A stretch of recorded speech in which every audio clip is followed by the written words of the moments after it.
Hey listeners to Quest for You, how are you today?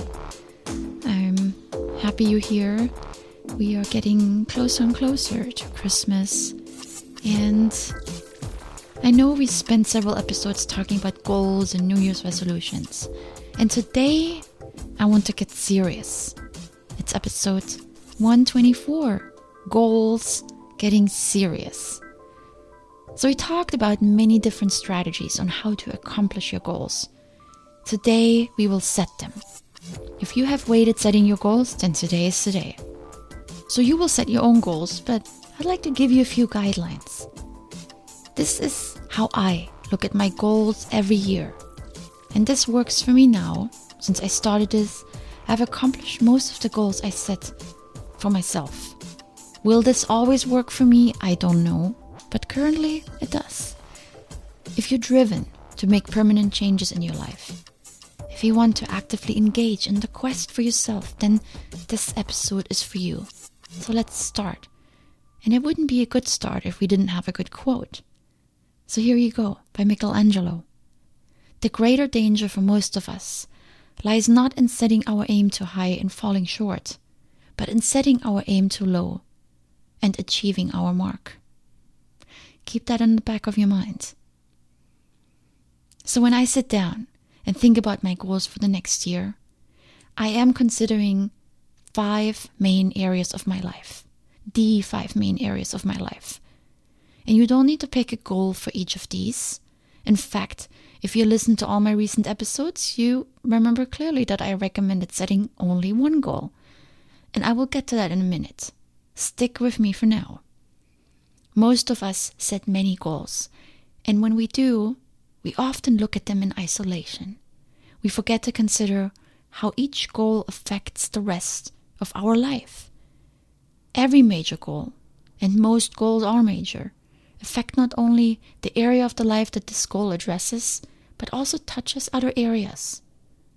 So for example, when you set a goal for getting in shape, you'll have to consider several aspects, such as meal planning, exercising, related costs, and the investment of time. All these touch different areas of your life. So let's talk about the 5 key areas of your life.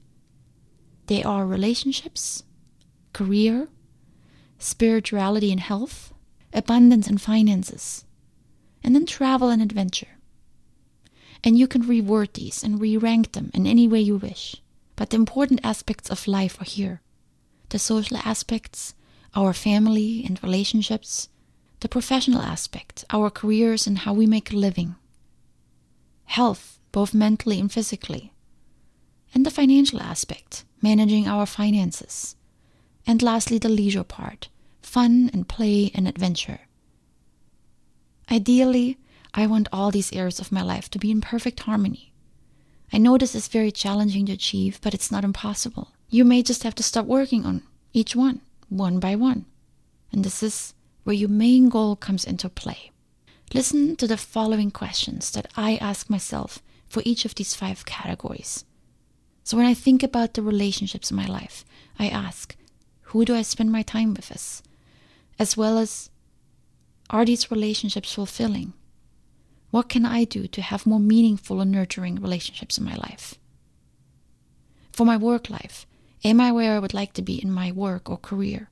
Is my work fulfilling and enriching my life?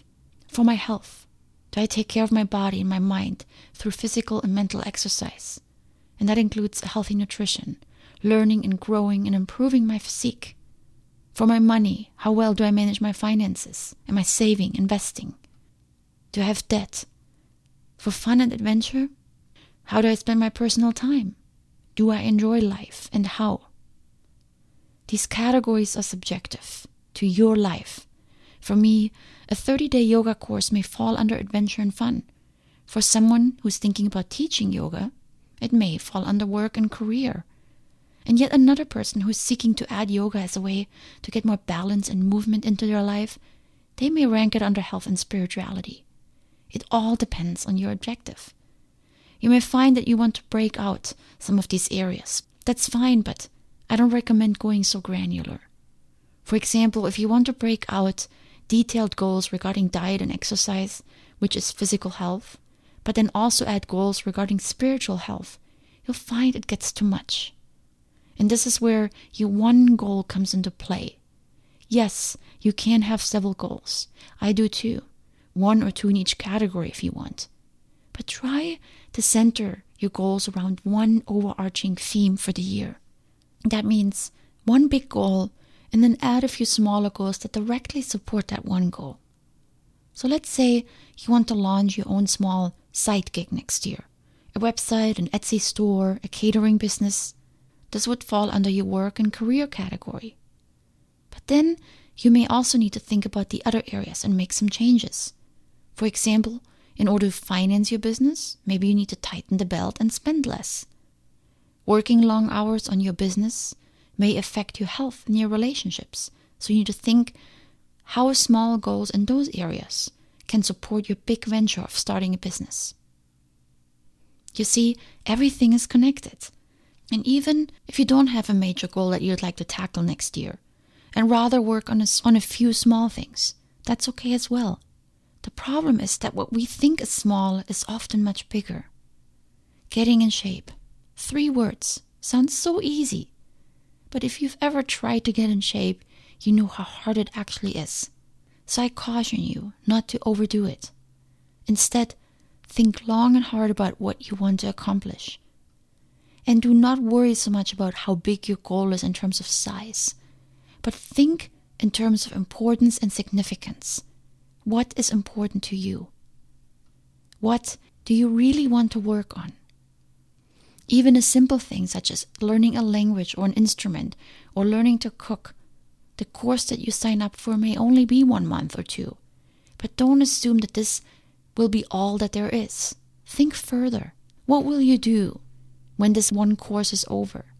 How will you practice the new skill? How will you become an expert? These 5 goal categories may have also triggered something for you.